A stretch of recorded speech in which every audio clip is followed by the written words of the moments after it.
Kuala Lumpur Cheras பகுதியில் சூதாட்ட கடன் விவகாரத்தில் நண்பரின் பிணையாக இருந்தவர் 3 நாட்களாக குடியிருப்பில் சிறை வைக்கப்பட்ட சம்பவம் அதிர்ச்சியை ஏற்படுத்தியுள்ளது.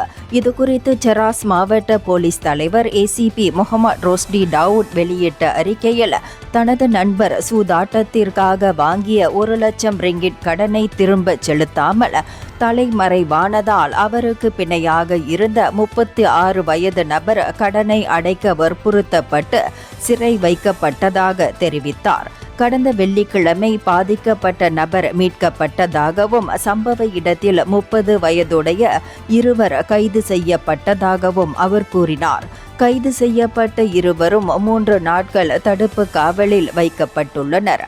தலைமறைவாக உள்ள முதன்மை குற்றவாளியை தேடும் பணிகள் தீவிரமாக நடைபெற்று வருவதாகவும் முகமது ரோஸ்டி மேலும் தெரிவித்தார்.